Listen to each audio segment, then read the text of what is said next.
Oui, Monsieur le Président et chers collègues, au regard notamment, effectivement, vous l'avez rappelé, des giratoires que nous avons évoqués en votre absence, je voudrais me féliciter du fait que vous soyez converti vous-même à l'économie circulaire et que, comme quoi, Fontaine, vous connaissez la suite.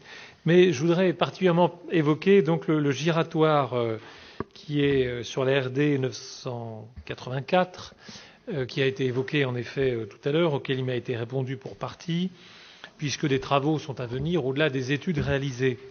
Moi, je voudrais simplement rappeler les conditions de financement d'un autre rond-point qui est sur la 1079 entre Bourg-en-Bresse et Mâcon, sur mon territoire, en limite de celui de mes collègues Guy Bihudet et Valérie Guyon.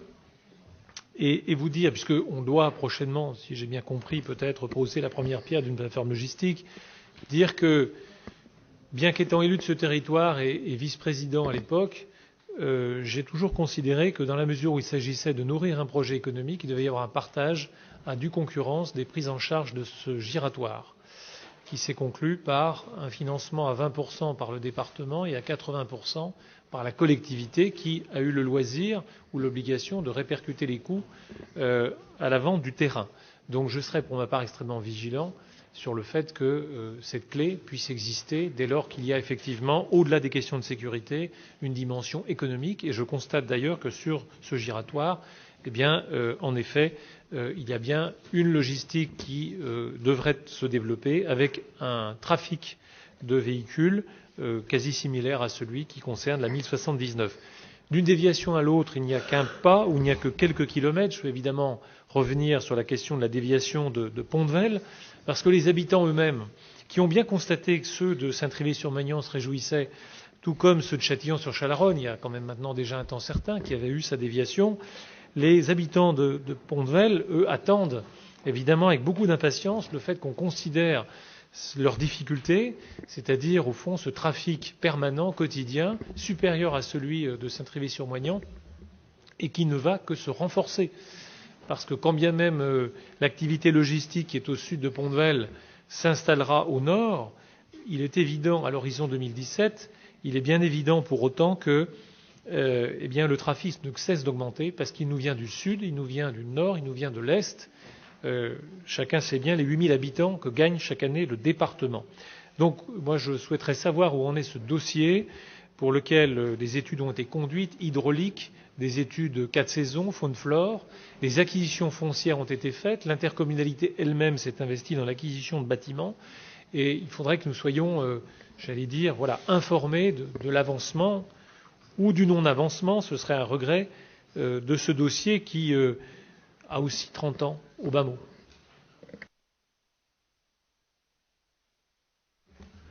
Oui, dans un premier temps, pour dire que concernant les ronds-points économiques, ils ont bel et bien effectivement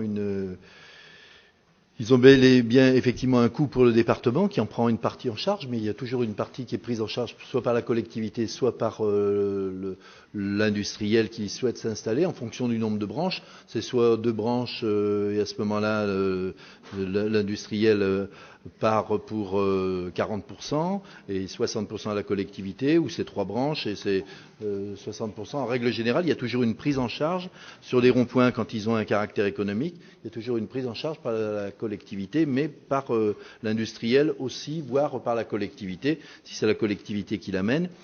Et concernant effectivement la déviation de Pont-de-Vel, alors on est effectivement sur des chiffres un petit peu plus élevés que ceux de Saint-Trivier-sur-Magnan. Pour autant, il est vrai que ce sera recompté lorsque le pôle logistique aura muté et aura changé de place. Donc il faudra quand même réenvisager ça. Et un des problèmes de la déviation de Saint-Trivier, c'est que pour l'instant, elle n'a été chiffrée qu'autour de 34 ou 37 millions selon les sources. Et il faut avouer que pour l'instant, compte tenu des budgets des routes, il n'y a pas de quoi dégager 34 à 37 millions. C'est 2 collèges.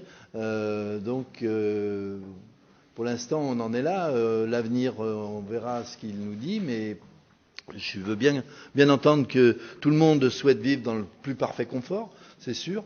Mais là, Dans le cas présent, pour l'instant, ça ne pose pas véritablement de projet, de problème de cheminement. Si on a décidé d'aller à Saint-Cyr-sur-Menthon et qu'on part de Pont-de-Vel, on met pas 2 heures.